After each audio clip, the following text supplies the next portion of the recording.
3 months had passed since Jake Morrison's lecture about banned weapons.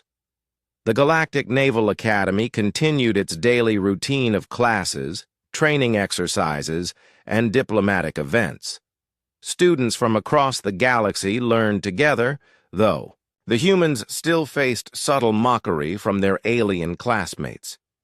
Kexthor had graduated and taken a position aboard his brother's flagship. Zinara had completed her advanced studies and joined a research expedition. Both had left the academy convinced that humans were a primitive species that created dangerous toys they couldn't properly control. On a quiet Tuesday morning, everything changed.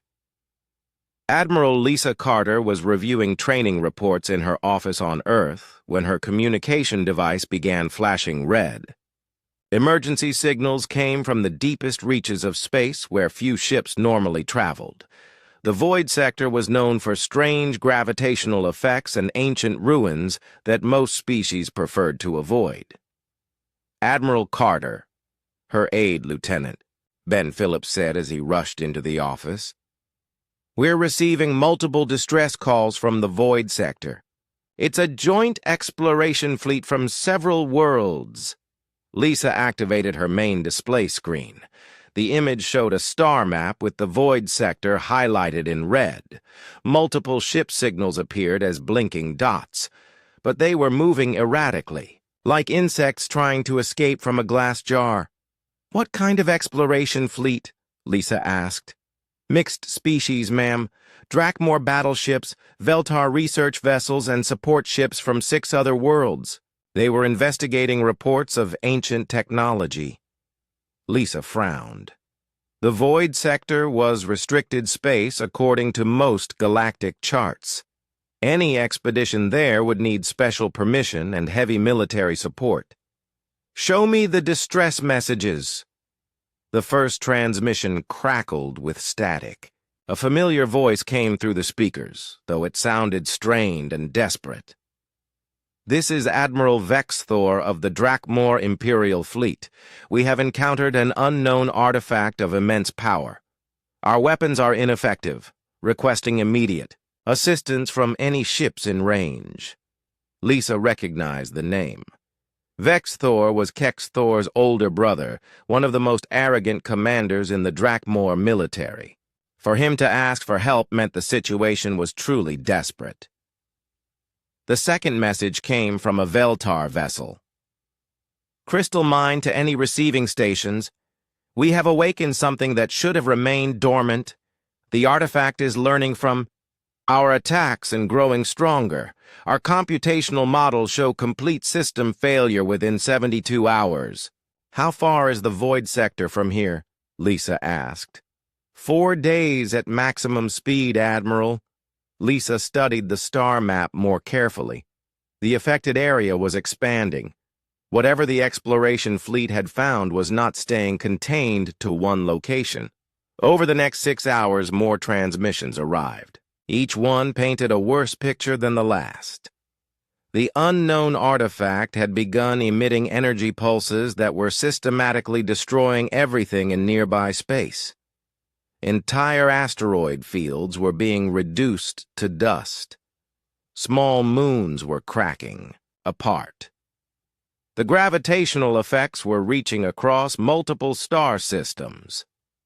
Jake Morrison arrived at Earth Command that evening, recalled from the Academy for an emergency briefing. He found Lisa and her senior staff gathered around a holographic display showing the void sector in real time. "Jake, we need your opinion on this," Lisa said without looking away from the display. "You know these alien commanders better than anyone. What could make them desperate enough to call for human help?" Jake studied the tactical information. The joint fleet had started with 47 ships from 8 different species. Now only 31 ships remained, and they were all retreating to the edge of the affected area. "Show me what they found," Jake said. The display changed to show long-range sensor data from the exploration fleet. In the center of the void sector, where several ancient ruins had been detected, something new had appeared. It looked like a black sphere, perfectly smooth and impossibly large. As Jake watched, the sphere pulsed with dark energy, and another nearby asteroid exploded into fragments. "How big is that thing?" Jake asked. "Current estimates put it at roughly 5 kilometers. In diameter," said Commander Rachel Stone from the Weapons Division. "But it's growing. Each energy pulse seems to increase its size." Jake felt a cold feeling in his stomach. He had seen reports of ancient artifacts before, but nothing like this. Most old technology found in space was dead, drained of power after millions of years. This thing was not only active, it was getting stronger. "Have they tried conventional weapons against it?" Jake asked. "Everything they have," Lisa replied. "Plasma cannons, fusion missiles, particle beams. The artifact seems to absorb the energy from their attacks and use it to grow larger." Another transmission came through, this one from Prime Scholar Lendak of the Veltar expedition. "We have analyzed the artifact's energy signature. It appears to be a weapon system left behind by an unknown civilization. Our attacks are feeding it power. We recommend immediate evacuation of all inhabited systems within 50 light years." Jake looked at the expanding red zone on the star map. 50 light years would include dozens of inhabited worlds with billions of lives. The artifact wasn't just a local threat anymore. "Admiral," Lieutenant Phillips said quietly, "we're receiving a direct message for you. It's encrypted with Drakmore military codes." Lisa activated her personal communication channel. The face that appeared on her screen was older than Kexthor, but had the same sharp features and gray skin. Admiral Vexthor looked like he had not slept in days. "Admiral Carter," Vexthor said, his voice carefully controlled. "I am contacting you in my capacity as fleet commander and as a representative of the Drakmore Empire. We require assistance." Lisa kept her expression neutral. "What kind of assistance, Admiral?" "The artifact we have encountered is beyond our ability to destroy. Our military advisors have reviewed all available options." Vexthor paused, and Lisa could see how much the next words cost him. "We believe human weapons technology may be effective where ours has failed." "You're talking about Reaper-class vessels," Lisa said. It wasn't a question. "Yes." "The quantum. Disruption weapons may be able to damage the artifact in ways that conventional weapons cannot." Lisa looked around at her staff. Everyone in the room understood what this meant. The same alien commanders who had mocked human technology as too dangerous and primitive were now begging for help from the weapons they had demanded be banned. "Admiral Vexthor," Lisa said carefully, "Reaper-class vessels are prohibited by Galactic Treaty.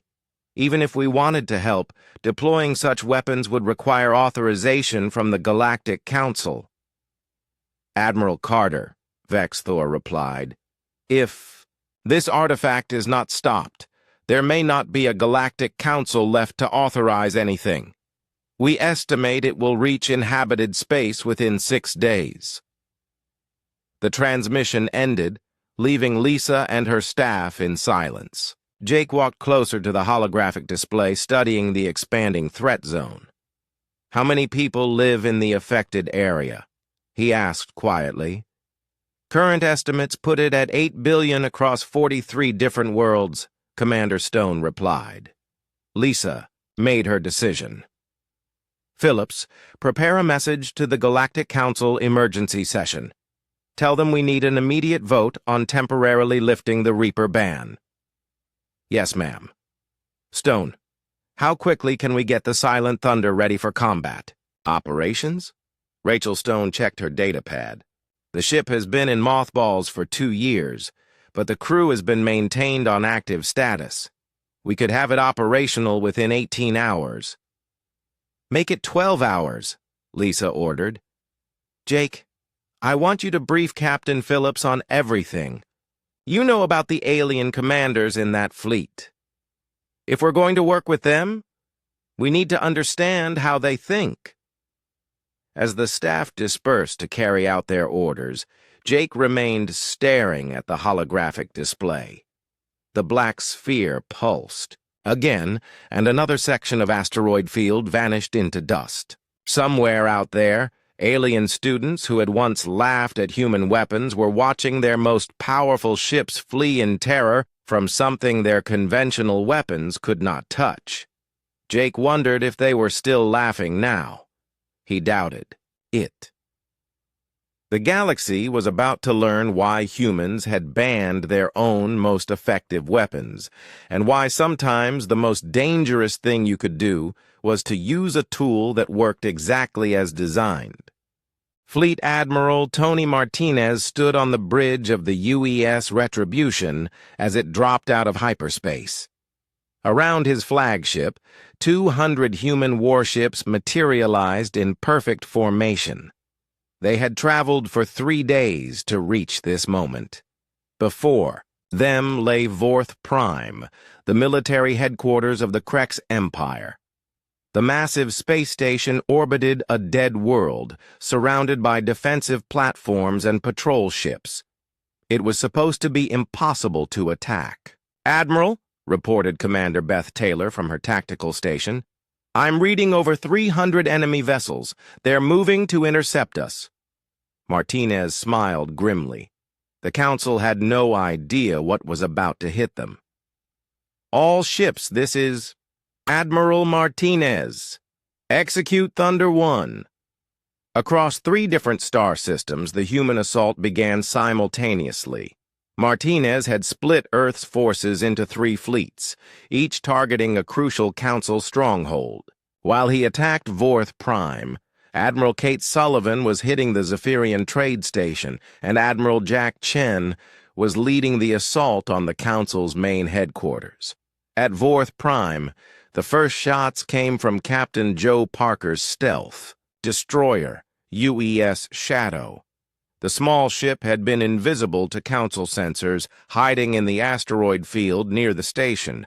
Parker's surprise attack destroyed 2 defensive platforms before the enemy even knew he was there.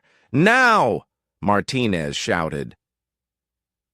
The human fleet charged forward at incredible speed.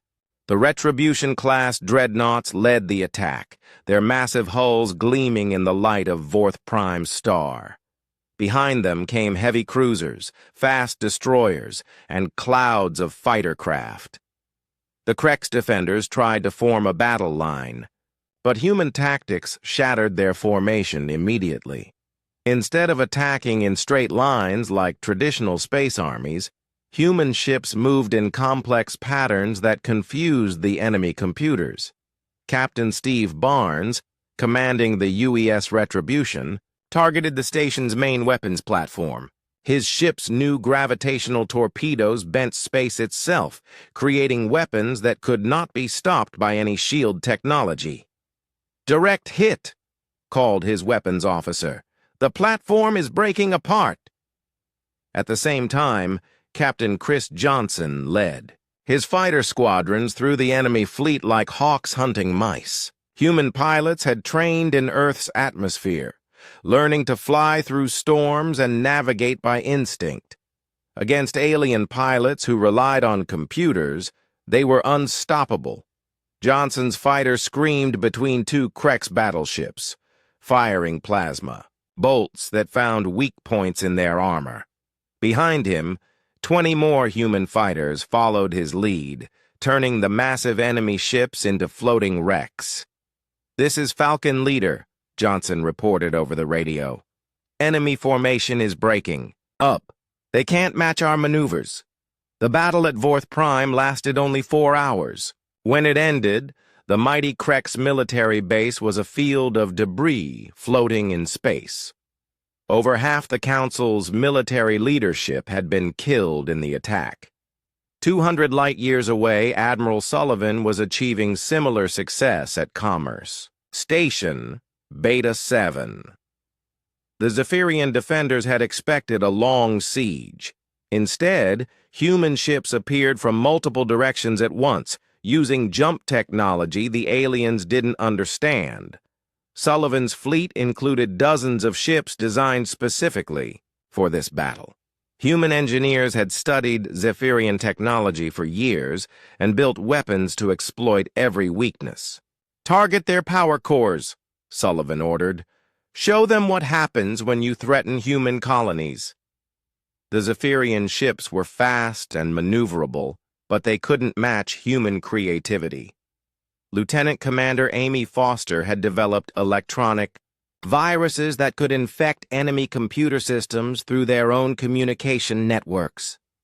As the Zephyrian ships tried to coordinate their defense, Foster's viruses spread through their fleet like wildfire. Within minutes, half their ships were firing on each other, their computers convinced that friends were enemies. The space around Commerce Station Beta 7 filled with explosions as the confused aliens destroyed themselves. When the battle ended, the richest trading post in the galaxy was under human control. But the most important battle was happening at the Nexus system, where Admiral Chen faced the Council's main fleet. Here, the aliens had gathered over 1,000 ships to defend their capital. Chen commanded only 300 human vessels, but he had advantages the Council couldn't imagine. For months, Colonel Wright's special forces had been infiltrating Council space, preparing for this moment. As the human fleet approached the Council stronghold, Wright's teams struck from within. Explosions rocked the enemy space stations as hidden charges destroyed weapon systems and shield generators. The Council's mighty fortress suddenly became vulnerable. "All ships, advance," Chen ordered. "Time to end this war." The UES Vengeance and UES Justice joined the Retribution in the attack. The three massive dreadnoughts punched through the Council's defensive line like hammers through glass. Their weapons were so powerful that single shots could destroy enemy cruisers. Behind the dreadnoughts came the rest of the human fleet. Each ship fought with the skill and determination that had made humanity the dominant species on Earth. They adapted to enemy tactics in real time, finding new ways to win even as the battle raged. General Vorth-Ka himself led the Council's counterattack from his flagship, the Krex Dominion. The massive vessel was twice the size of any human ship and armed with weapons that could crack planets. But size wasn't everything. Captain Barnes brought the Retribution alongside the enemy flagship, matching its speed and staying close enough that Vorth-Ka couldn't use his biggest guns without destroying his own ship. "Close-range combat," Barnes announced to his crew. "Show them how humans fight when cornered." The two ships traded fire at point-blank range, their hulls glowing red from weapons impacts, but human engineering proved superior. The Retribution's advanced armor held while the Krex ship's hull began to crack. In the end, Vorth-Ka made a desperate mistake. He tried to ram the human dreadnought, hoping to take his enemy down with him. But Barnes had anticipated this move. Emergency. "Jump!" Barnes ordered. The Retribution vanished into hyperspace just as the Krex flagship reached it. Vorth-Ka's ship flew through empty space and crashed into one of his own battleships. Both vessels exploded in a massive fireball that lit up the entire system. With their leader dead and their fleets destroyed, the remaining Council forces surrendered. The three simultaneous battles had lasted less than 8 hours. In that time, humanity had shattered the military power that had controlled the galaxy for centuries. On the bridge of the Retribution, Admiral Martinez received reports from the other battle zones. All three attacks had succeeded beyond their wildest hopes. The Council's ability to wage war had been completely destroyed. Send a message to all Council territories, Martinez ordered. Tell them that humanity is coming to discuss new terms for galactic peace.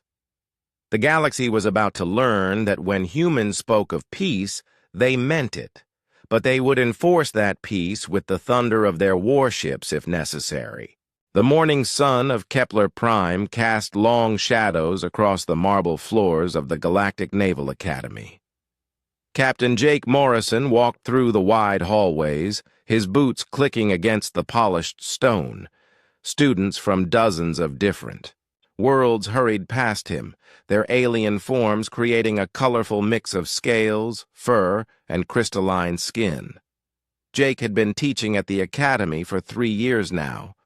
He still remembered his first day here, when the alien students looked at him like he was some kind of primitive creature who had wandered into their advanced civilization by mistake. Some still looked at him that way.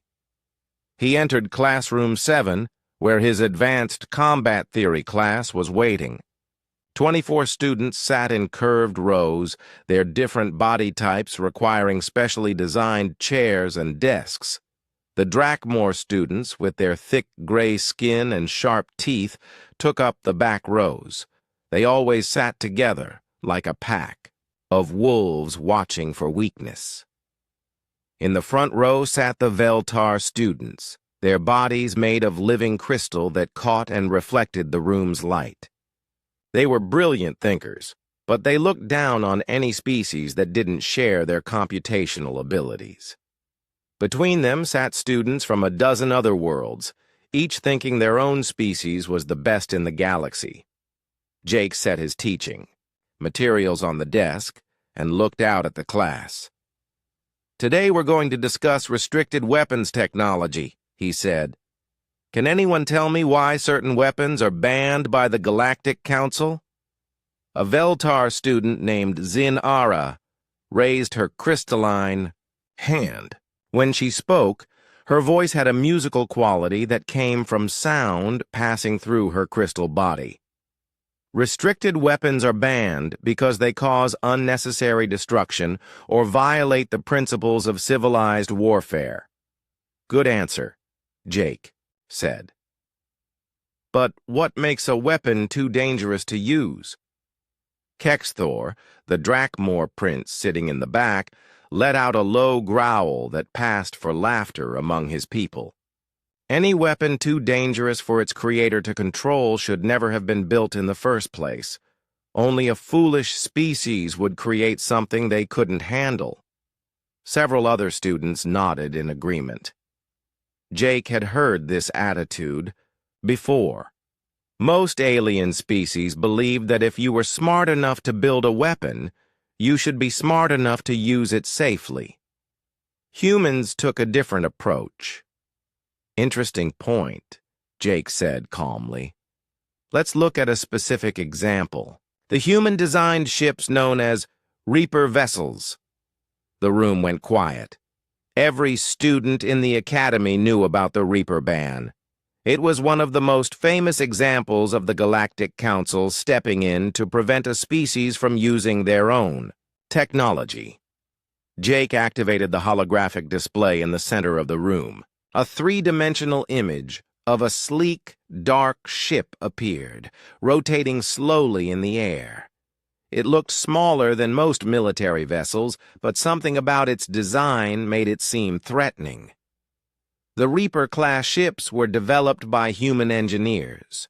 20 years ago, Jake explained.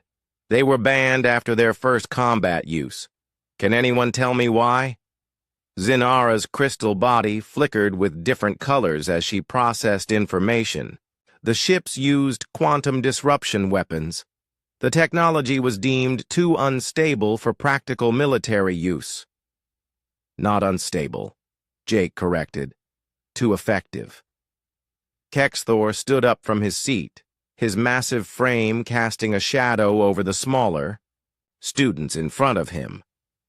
Captain Morrison, with respect, we have all read the reports.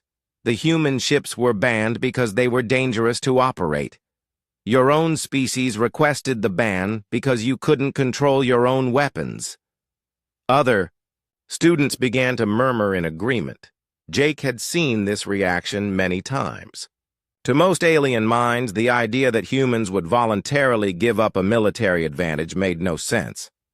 Actually, Jake said, humans requested the ban for a different reason entirely. He changed the holographic display to show a star system with several planets. This is the Kepler 442 system, where the first Reaper-class ship was deployed in combat. The human ship Dark Angel engaged a pirate fleet that had been raiding trade routes for months. The display showed the positions of ships before the battle. The pirate fleet had 15 vessels, including several heavy cruisers. The human ship was alone. The battle lasted 4 minutes, Jake continued. When it was over, the entire pirate fleet had been destroyed. Not damaged, not disabled. Completely eliminated. He paused to let this information sink in. Several students shifted uncomfortably in their seats. The quantum disruption weapons didn't just destroy the enemy ships. They unraveled the molecular bonds holding the ships together. The pirates didn't have time to surrender, didn't have time to escape.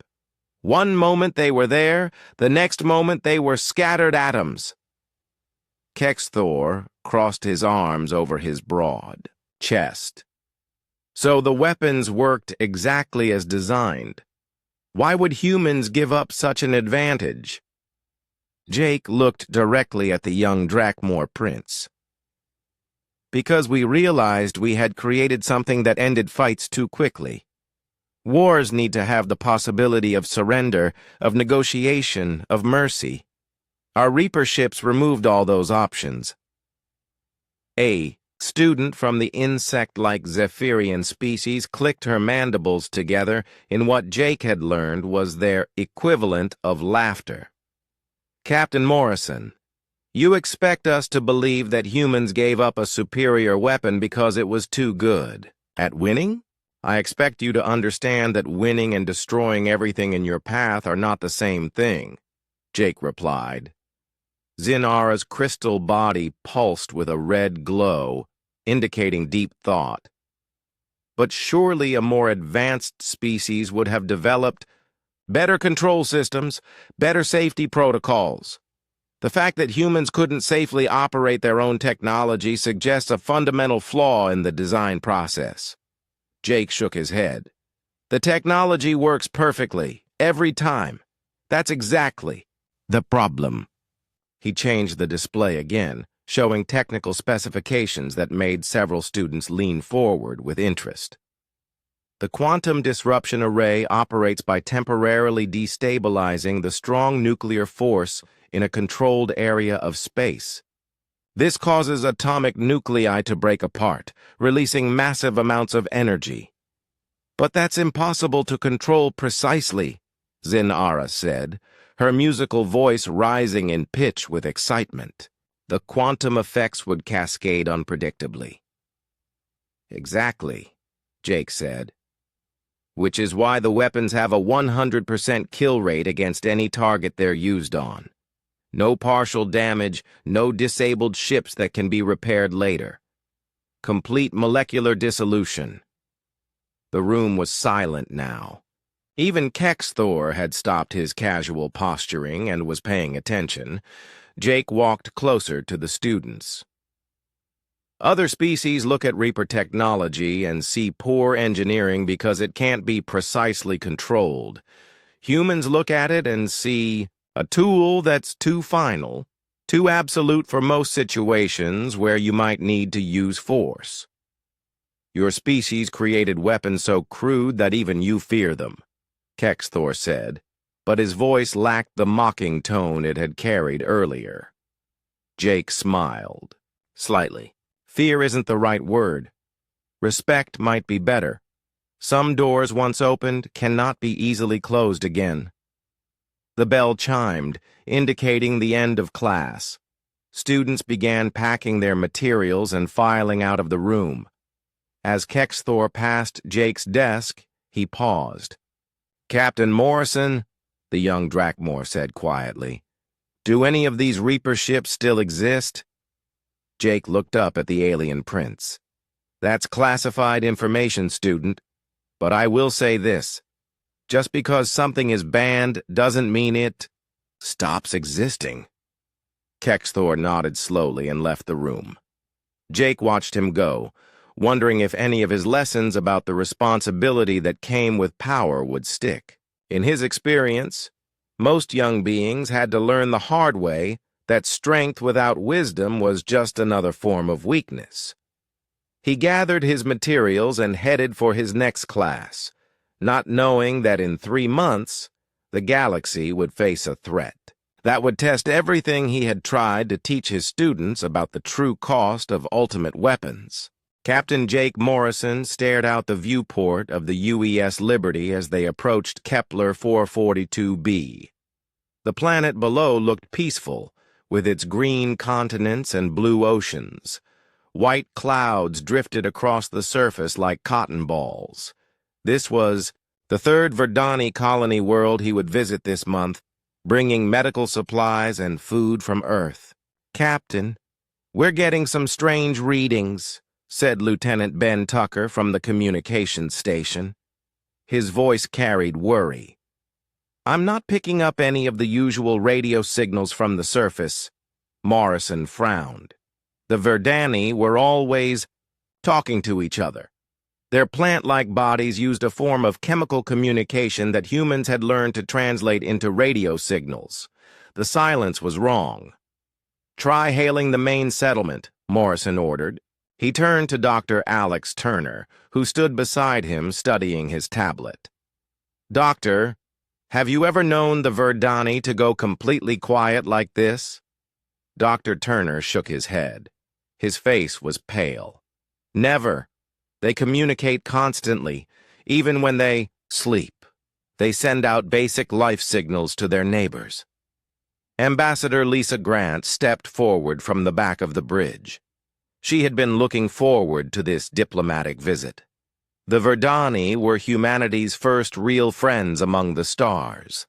They had taught humans how to grow better crops and how to feed everyone on Earth. In return, humans had helped them build better cities and defend themselves from space pirates. "Still nothing, Captain," reported Tucker. "Wait, I'm getting something. It's very weak." A crackling voice came through the speakers. The words were in the Verdani language, but the computer quickly translated them. "Help us. Please help us. They killed everyone. The cities are burning." Morrison felt his stomach drop. "Set us down near the main city. Alert all departments. We may have wounded to treat." As the Liberty descended through the atmosphere, the crew could see smoke rising from multiple points on the surface. What should have been a thriving city of crystal towers and living gardens was now a field of ash and twisted metal. Commander Ryan Hayes, Morrison's second in command, joined them on the bridge. He had been in the military for 20 years and had seen many terrible things. But as he looked at the destruction below, his face went white. "My God," he whispered. "What happened here?" They landed in what used to be the city's central park. The beautiful trees that the Verdani loved so much were now black stumps. The ground was covered in a fine gray ash that used to be buildings and people. Morrison assembled a rescue team. Dr. Turner insisted on coming along, even though it was dangerous. Ambassador Grant also refused to stay behind. "These people were our friends," she said. "I need to see what happened." They walked through the ruins wearing protective suits. The air was full of toxic smoke and radiation. Their instruments detected the energy signatures of military-grade plasma weapons. These were not the tools of pirates or rebels. This was the work of a real army. "Over here," called Sergeant Kim Lopez from the medical team. She had found a group of Verdani survivors hiding in what used to be a school. There were maybe 30 of them, out of a city that once held 2 million people. The survivors were badly hurt, Their green bark-like skin was burned and cracked. Some had lost limbs to the weapons fire. Dr. Turner immediately began treating them while Morrison tried to find out what happened. The Verdani elder who seemed to be leading the survivors was named Zelmora. She had been a teacher before the attack. Her voice was weak as she spoke through the translator. "They came without warning," she said. "Ships from the Galactic Council. Big ships with the symbols of the Krex Empire. They said we were hiding weapons. They said we were planning to attack other worlds." Morrison knew this was a lie.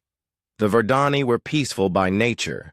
They had never built weapons, never attacked anyone. Their whole culture was based on growing things and helping others. "We tried to tell them they were wrong," Zelmora continued. "We showed them our cities, our farms, our schools, but they did not listen. The big one, the one with scars on his face, he just laughed. He said the galaxy had no room for weak races. That helped humans." Ambassador Grant knelt beside the injured teacher. "Zelmora, you said they mentioned humans. What exactly did they say?" The Verdani's large eyes filled with what might have been tears. "The scarred one said that you humans were getting too strong, too smart. He said that anyone who helped humans would be punished. That Earth would be next." The rescue team spent 6 hours searching the ruins. They found a few more survivors, but not many. The attack had been thorough and brutal. Entire neighborhoods had been turned to glass by the heat of plasma bombardment. Dr. Turner worked without rest to save as many Verdani as he could, but for everyone they saved, they found hundreds who had died. Children, elders, families caught, completely by surprise. As they prepared to leave the planet, Commander Hayes approached Morrison with a grim expression. "Captain, we found something you need to see." He led Morrison to a crater where the Verdani government building used to stand. In the melted remains, their scanners had detected something unusual. Hayes handed Morrison a small metal device. "It's a data recorder," Hayes explained. "Krex military issue. Looks like someone dropped it during the attack." Dr. Turner examined the device with his equipment. After a few minutes, he looked up with anger in his eyes. "It contains battle plans," he said. "This whole attack was planned months ago, and there are more targets listed." Morrison took the device and read the translated text on Dr. Turner's screen. His blood ran cold. The document listed 12 Verdani worlds marked for destruction. It also contained detailed plans for attacking human colonies and eventually Earth itself. "They're going to kill all of them," Morrison said quietly. "Every Verdani in the galaxy, and then they're coming for us." Ambassador Grant stood nearby, holding a young Verdani child who had lost her entire family. The child was clinging to Grant like she was her last hope in the universe. "We have to contact Earth immediately," Grant said. "The President needs to know what the Council is planning." As they lifted off from the dead world, Morrison watched the ruins disappear below them. Somewhere in space, the ships that had done this were probably attacking another Verdani world right now. He thought about Earth, with its blue skies and green fields. He thought about the 2 billion people who lived there, safe and happy because they thought the Galactic Council would protect them. They had no idea what was coming. Morrison turned to his communications officer. "Tucker, send a priority message to Earth Defense Command. Tell them we need to talk to the President right away."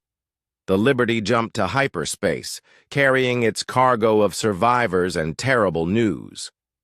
Behind them, Kepler 442b continued to burn. Admiral Jack Chen stood on the observation deck of the Mars Military Academy, watching hundreds of young officers training in the red dust below. These men and women would soon face the greatest test in human history. Most of them didn't know it yet. Chen had spent the last 3 days in secret meetings with Earth's top military leaders. President Carter had given them a simple order: prepare for total war against the Galactic Council. The problem was that most people thought this was impossible. The Council had thousands of ships and controlled half the galaxy. But Chen knew something the Council didn't. Humanity had been preparing for this day much longer than anyone realized. 20 years ago, when Earth first joined the galactic community, Chen had been a young intelligence officer. He had studied every alien military force, learned their tactics, and identified their weaknesses. What he found surprised him. The Council's armies were powerful, but predictable. They relied on overwhelming force and traditional battle plans. They expected their enemies to fight the same way they did. But humans had learned warfare in a different school. Chen walked to his office and activated the secure communication system. Within minutes, the faces of Earth's military commanders appeared on his screen. Captain Steve Barnes commanded the newest and most powerful ship in Earth's fleet, the UES Retribution. The massive dreadnought was twice the size of anything the Council had ever seen, armed with weapons that could punch through any known shield. "Admiral," Barnes said, "my ship is ready for combat. We've finished installing the new plasma cannons and gravitational torpedoes. The crew has been training for months." Lieutenant Commander Amy Foster joined the conversation from the research station on Europa. The young officer was brilliant, having graduated top of her class from the academy at age 22. She had spent the last 5 years studying captured alien technology. "Sir," Foster reported, "we've completed our analysis of Council ship designs. Their hulls are strong, but their power systems have a critical weakness. If we can overload their main reactors, their shields will collapse completely."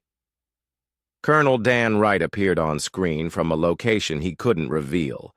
His special forces. Teams had been operating in Council space for months, gathering intelligence and preparing for this moment. "Admiral, my teams are in position near 3 major Council military bases," Wright said quietly.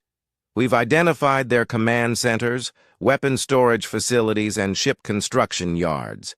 When you give the word, we can cripple their ability to fight back." Chen nodded. Everything was falling into place. But the most important piece was still being prepared in the orbital shipyards above Earth. "Captain Barnes, report to Shipyard 7 immediately. It's time to see what humanity can really build." 4 hours later, Barnes stood in the main assembly bay of Earth's largest shipyard. What he saw took his breath away. 3 massive ships floated in the construction cradles, each one larger than anything he had ever imagined. The ships were sleek and deadly, their black hulls covered in armor that seemed to absorb light. Advanced weapons bristled from every surface. These weren't just warships. They were instruments of total destruction. Admiral Chen joined Barnes on the observation platform. "Meet the Retribution-class dreadnoughts," he said with pride. "The UES Retribution, UES Vengeance, and UES Justice. Each one carries enough firepower to level a small moon." Barnes stared at the ships in amazement. "How long have you been building these?" "Since the day we joined the galactic community," Chen replied. "Some of us knew this day would come. The Council has destroyed dozens of species over the centuries. We weren't going to let them add humanity to that list." Chen led Barnes through the Retribution's corridors. The ship was a masterpiece of human engineering. Advanced computers controlled every system. The weapons could target multiple enemies at once. The engines could push the ship faster than anything the Council had. But the most impressive feature was something the aliens would never expect. Hidden throughout the ship were manufacturing bays where smaller vessels could be built and launched during battle. The Retribution wasn't just a warship, it was a mobile factory. "The Council thinks they know how humans fight," Chen explained. "They've seen our older ships and think we're just another weak species. They have no idea what we're really capable of." On the bridge, Barnes met his crew for the first time. They were the best officers Earth had ever produced. Each one had been training for this mission for years. Commander Beth Taylor would serve as his tactical officer. She had studied every major space battle in galactic history and could predict enemy movements before they happened. Captain Joe Parker would command the ship's fighter squadrons. His pilots were so skilled they could fly through asteroid fields while blindfolded. Lieutenant Sam Wilson controlled the ship's electronic warfare systems. He could hack into enemy computers and turn their own weapons against them. As Barnes toured his new ship, reports came in from across human space. Shipyards on Europa and Titan were launching their own fleets. Marine battalions were boarding. Transport ships. Scientists were loading the newest weapons onto supply vessels. Humanity was mobilizing for war with a speed and efficiency that would have shocked the galactic community.